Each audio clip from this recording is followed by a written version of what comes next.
Sur les 12 principaux pays africains producteurs de coton, 8 se trouvent en Afrique de l'Ouest. Le secteur ouest-africain du coton est une chaîne de valeur stratégique importante qui offre d'énormes possibilités de création d'emplois, une source de recettes en devises étrangères et une économie durable tirée par les exploitations dans cette région.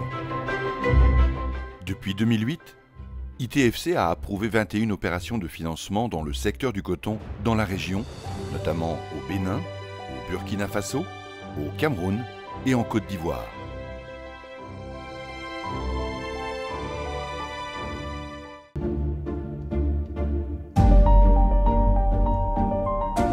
Le coton est cultivé depuis plus d'un siècle en Afrique de l'Ouest et la région abrite une industrie textile traditionnelle depuis plus de 60 ans. L'histoire du coton camerounais a commencé en 1913. C'était le fait des chercheurs allemands qui ont fait quelques tests autour de Pitoa, non loin de Garoua. Plus tard, une société belge a fait des essais autour de Kaélé, dans l'extrême nord du Cameroun. Et cela a permis de créer la société française de développement des fibres textiles, la CFDT, créée en 1951, qui a été nationalisée en 1974 pour devenir Sodecoton. Au cours des dernières décennies, les volumes de coton produits ont augmenté de manière exponentielle. L'Afrique se positionne aujourd'hui comme le deuxième exportateur de coton après les États-Unis. Parmi les 12 pays africains exportateurs de coton, 12 sont dans la région d'Afrique de l'Ouest, avec 4 pays en tête du peloton, au Bénin, au Burkina Faso, au Cameroun et en Côte d'Ivoire. Pour arriver au produit fini, la chaîne de valeur est constituée de plusieurs maillons.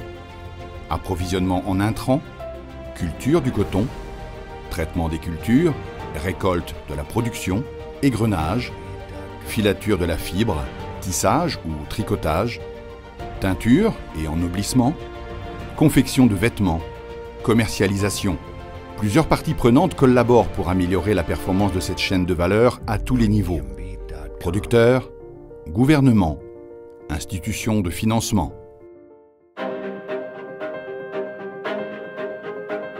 La Société internationale islamique de financement du commerce qui, évidemment, nous aide à accompagner des entreprises, les nôtres, dans le secteur agricole, au niveau donc de la Sodecoton en particulier, et aussi dans d'autres secteurs, l'énergie, la Société nationale de raffinage. Parlons de la Sodecoton. Vous avez une structure qui aujourd'hui emploie directement plus de 120 000 cotonculteurs, mais qui a un impact sur plus de 3 millions de personnes dans les parties nord, Adamawa et extrême nord de notre pays.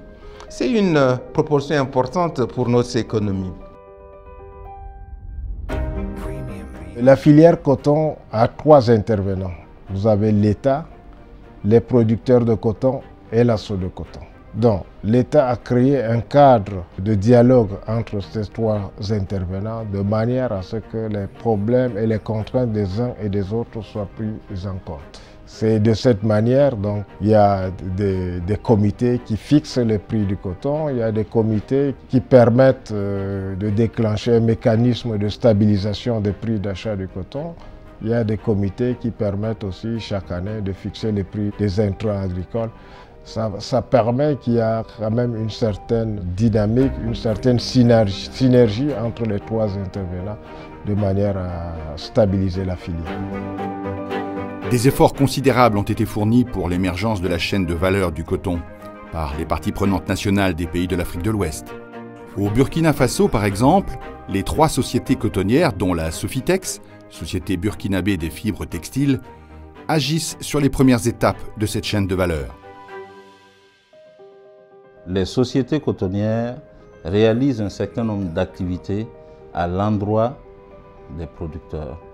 Le premier objectif qui est poursuivi par la société cotonnière, c'est d'organiser et d'accompagner la production cotonnière. Cette nécessité d'organisation et d'accompagnement conduit la cotonnière à mettre à la disposition des producteurs les facteurs de production.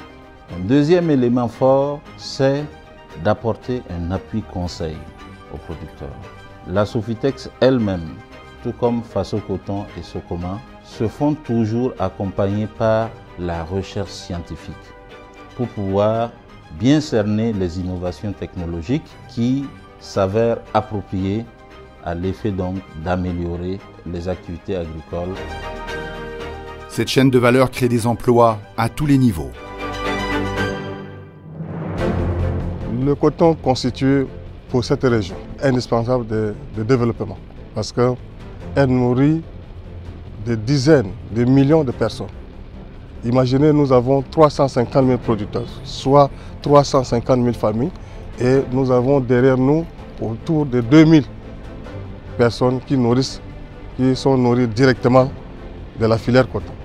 Et je dirais qu'à partir du nord jusqu'au port de Douala, le coton continue à nourrir ceux qui ne connaissent même pas la feuille du coton.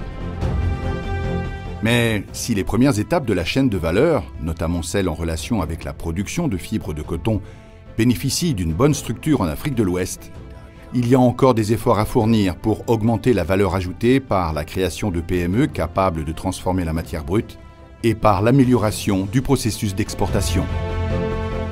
Unfortunately, today most of the African countries, they really export raw material.